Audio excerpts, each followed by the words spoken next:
Welcome back.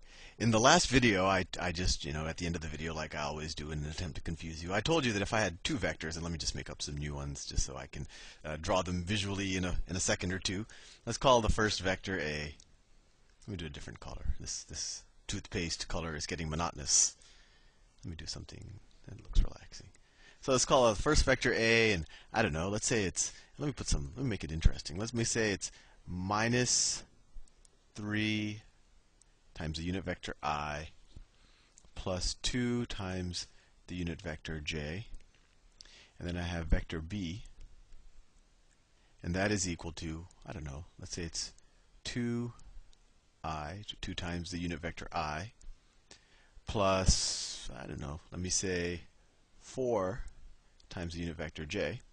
In the last video I said, well, the whole reason why this unit vector notation is even, well, one of the reasons, we'll see that there are many reasons why it's useful, but one of the really cool things about it is, before when we added vectors, we would put them head to tails and then draw it visually, and then we'd have this new vector, and we really had no way of expressing it without drawing it. But when we write things as multiples of the unit vectors, we don't have to draw it. And it's actually very easy to add vectors. And how do we do it? We just add the x components and we add the y components. So we said that these two vectors, A plus B, these little weird arrows on top, that's just saying that those are vectors, that equals, oh, this should be an equal sign, equals, not equals, that's equals.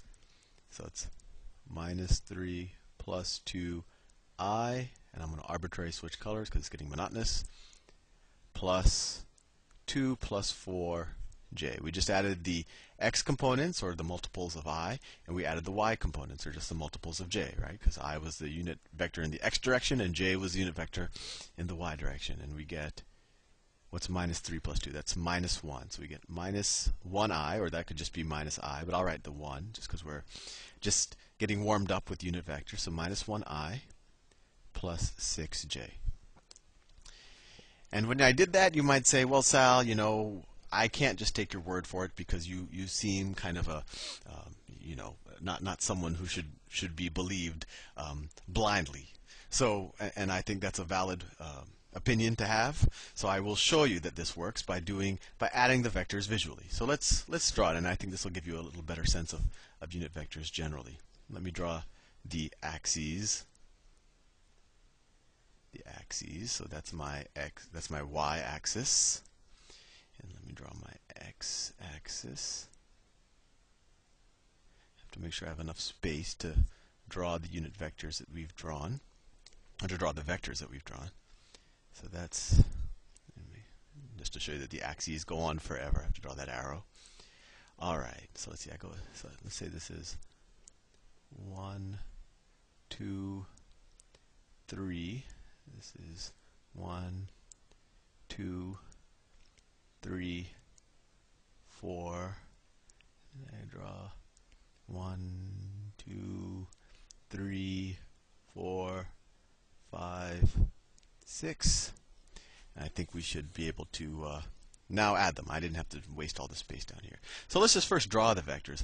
Minus 3I plus 2j. So minus 3I. So minus 3I, just this right here is going to be a vector that looks something like this. So it'll go, it's just minus 3 times the x vector, so it'll go to the left, right? Because I is 1 in the positive direction. So if we put a negative there, it flips it over. Let me do it in a different color. So this is minus 3I, and then plus 2j. So plus 2j looks like this. Right, this is plus 2j. And if we were to add those two vectors visually, we can put them head to tails, and the way we could do that, we could either shift this vector up like this and draw it up here, or we could shift this vector and put its tail to this vector's head, but either way. So let's shift this one up. So if we shift it up like that, and remember, we're just doing the head to tails visual addition method of vectors.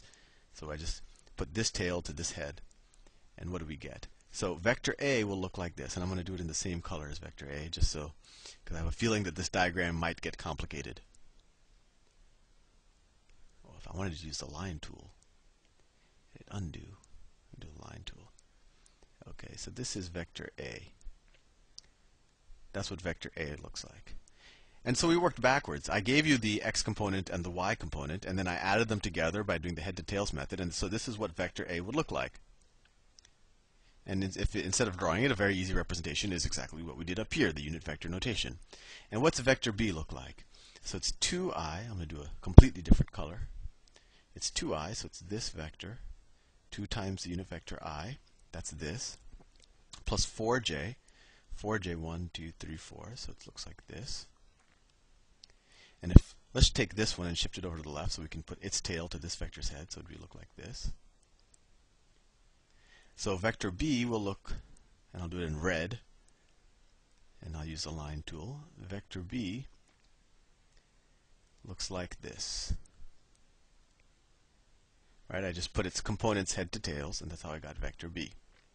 And if I were to add them visually, I would do it the same way that I added its components. I would put the tail of one vector to the head of the other and get the resulting vector.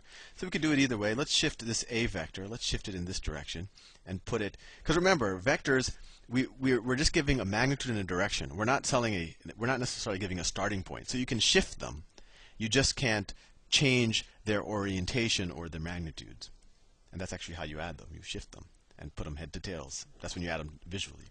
So let's put that A vector and let's put it up here.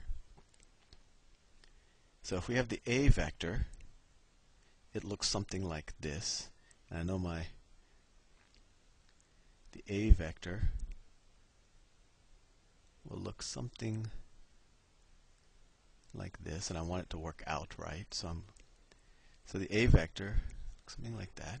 And remember, all I did is I took the same vector and I just shifted it so that it can start at the head, so its tail can start at the head of the B vector, right? So I just shifted the A vector. So this is still the A vector. By moving a vector around, you haven't changed the vector. I would only change the vector if I scaled it, if I made it bigger or smaller, if I changed its orientation. And so visually, this is B, this is A. So if I add A to B, the resulting vector going head to tails, I'll do it in let me see, I'll do it in this green color, would look like this. It would look like that, right? So here we took all this trouble, and I had to draw these straight lines to visually add these two vectors. This green vector is A plus B.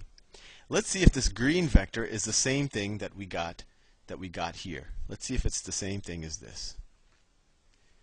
So we got negative 1 times I, so negative 1 is like here. And then we have 6j. 6j, let me do it in another color. 6j would look like this.